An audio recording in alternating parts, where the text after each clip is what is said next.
Good morning everyone and welcome to Petersham train station. We're proud to announce today that we are making tapping on and off a whole lot smoother. So for everybody that uses one of these to pay for their train, ferry, light rail or bus journey, they will now no longer have to unlock their phone with their Face ID or their passcode because we have introduced Apple Express Pay. This is a really simple way to make it easier for people to use our public transport network. We know that passengers have chosen to use their credit card or their electronic device to pay for their journey. Now 50% of people are paying in that way. This means that those users who use an Apple device, an iPhone, an iWatch, which is about 84% of those passengers, will be able to take advantage of this major Opal upgrade. We're bringing Sydney into line with other global cities by allowing passengers to use Apple Express. It means a really smooth and simple journey. You don't even have to unlock your phone to pay for your travel. Just wait for the train.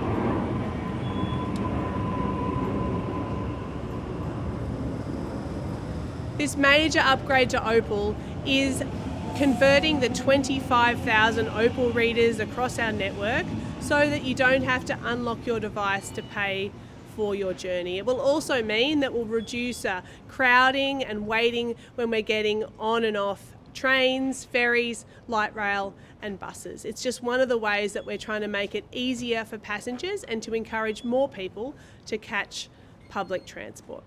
I'm really happy to take your questions. Like such a small change, just a simple, not look at your phone, but now you just walk on. How much of a change do you think this is going to have for commuters? I think people will absolutely love it. In fact, Samsung users have already been able to do this for quite some time, but the bulk of people who are paying electronically are using Apple devices. And so now that they will be able to use this, I think it will be a really simple way to make their life a little bit easier. We also know that when we had to wear masks, it was a bit tricky, but now also you won't even have to put in your passcode.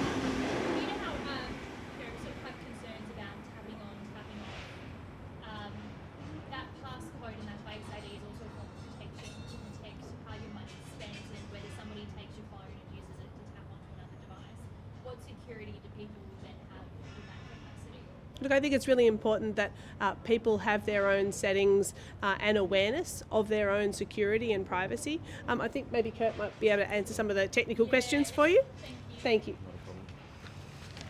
Yeah, certainly there's native security settings that are inbuilt to the iOS platform and the operating system that's available as part of that. So customers can configure those. But really it's all about providing our customers with the convenience at our readers and enabling them to tap in a frictionless way. So as the Minister said, to prevent the queuing, which invariably happens at a lot of our gated stations, and where customers at times, it takes them a little bit longer to get onto buses if they're having to fumble around with their phones. So it's all about convenience and accessibility for our customers.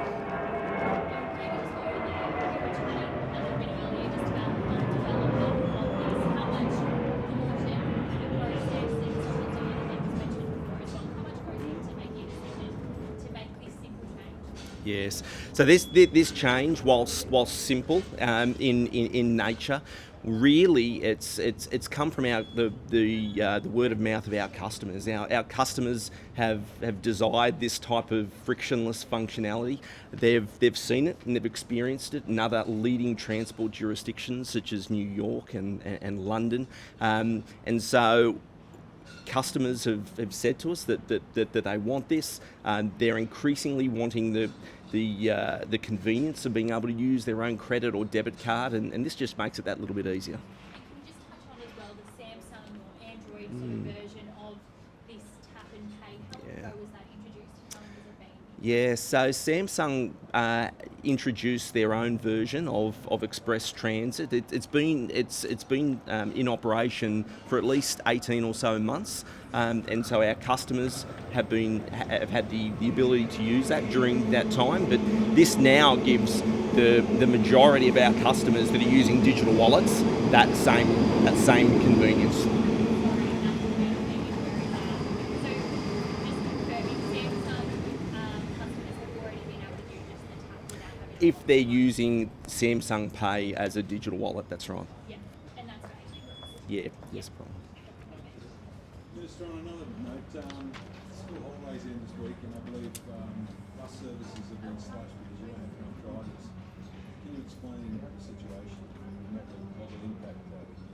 Well, we inherited a mess from the former government when it came to buses across our city and our state, and passengers know that best. In fact, we've seen long lines of people waiting for buses, particularly on the B line, for example, but across our networks. So as a result of that, we acted swiftly and instituted the Bus Industry Task Force. They got about their work from the 1st of May, and they provided 4 urgent recommendations to government.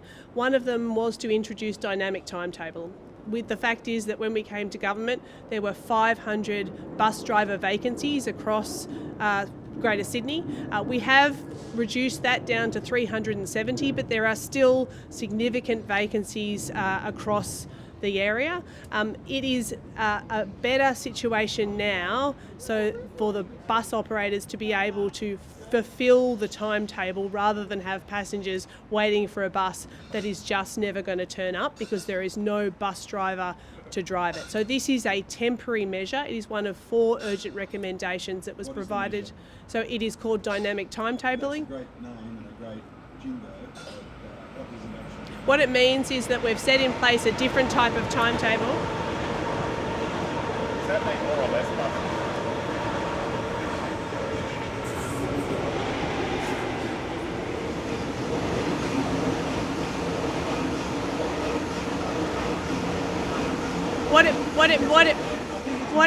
What it means is that bus operators have reduced the number of services that are available to passengers in line with the number of bus drivers that they have available to provide those services. That is a temporary measure, and as soon as those bus vacancies are filled, then those private bus operators will resume usual timetabling. It's one of 4 urgent recommendations. The first is a summit where all of the bus industry and bus industry representatives came together to think about all the different challenges across the buses in New South Wales and Sydney. Secondly, dynamic timetabling, as I explained. Thirdly, what we want to do is encourage more people to become bus drivers. So we've reduced red tape, we've made it cheaper and faster to become a bus driver. And finally, we've launched a bus driver recruitment campaign. It'll run from July to September to fill those 370 vacancies. So for Monday, what will it mean? Where's the impact? Who's going to be impacted by this? Well, there are changes to timetabling across the board. That is correct, because bus operators are working with the Bus Industry Task Force to provide a more reliable service, but it is a temporary measure. We are dealing with the mess that we have inherited from the former government because the privatisation of our buses has left passengers stranded across Sydney. Can you let the commuters know what services will be affected? I mean, can they go online to see what's going on? All of that information is available route by route, region by region. It's important that people check before they plan their journey. They can go onto the Transport website and check.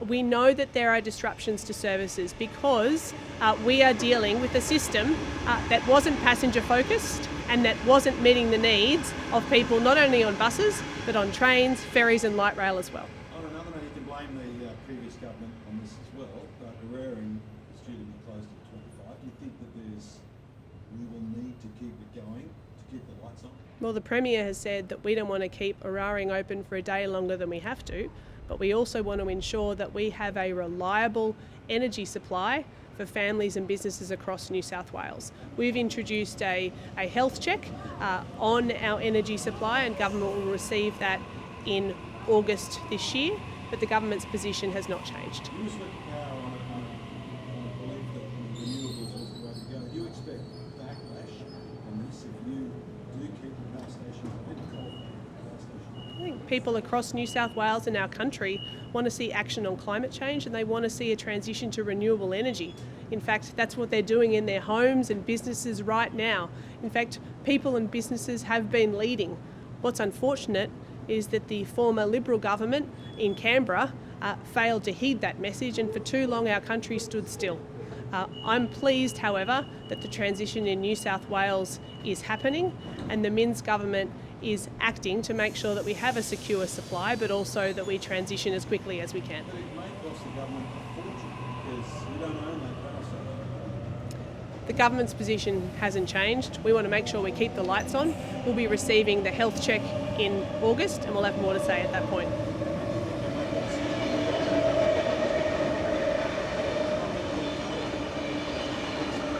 Sorry. After that health check, do you think those decisions will be made? That's, whether to keep it going or not? Absolutely. We are waiting on that independent advice. Until then, our priority is making sure that businesses and families have a secure energy supply. Have any further questions? Opal's a direct import from Transport for London, pretty much. It's a licensed product. Premier's made a lot of comments about going local and sourcing locally. Are you intending to continue with the licensed UK model, or are you prepared to do something locally? Well, this Apple Express is the first upgrade, one of many upgrades that's occurring. So it required the 25,000 readers to be upgraded to have that enabled. The next stage is actually a full upgrade of Opal, which eventually, in another stage, will allow us much more flexibility across the system. And that will put us in line with other great global cities where you can use your phone as a transport passport to choose a whole range of different options and to pay in different ways. But for further details on that, I'm sure Kurt will be able to answer your questions. Thanks for that, Minister. Yeah, so in line with the committed program of work to upgrade the Opal system, which is Opal Next Gen, we will be testing the market in order to identify suitable delivery partners in order to deliver this flexible account-based ticketing system that will ultimately make it more convenient, provide our customers with more choice in terms of how they get from point A to point B, and provide them with a better experience from a access and payments perspective. Minister, are you broadly happy with the Transport for London model? What I'm happy about is that all the passengers across the Sydney trains, ferries, light rail and bus network will now be able to tap on and off really easily with Apple Pay. There are lots of things we need to do across how we pay for our journeys, how we improve our journeys, how we connect our journeys. But as you've heard from us as a new government, we're getting on with the business of improving the passenger service, because we are about the people who run our transport network and the people who need to use it. The public seemed pretty happy. That wasn't exactly a yes. I'm pretty unclear about what exactly you're after, mate. Yeah, just quickly on the actual technology, and considering this is new, and say we've got 50,000, even up to 500,000 people just all of a sudden now using this, is there a risk of it overloading or it having any kind of backwards effect? Have you done the test to make sure that won't happen? This has been thoroughly tested. In fact, people have already been using it.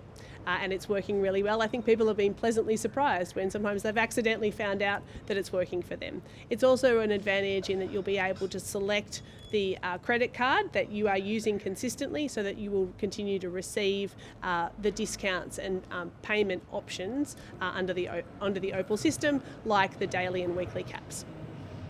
Thanks, everybody.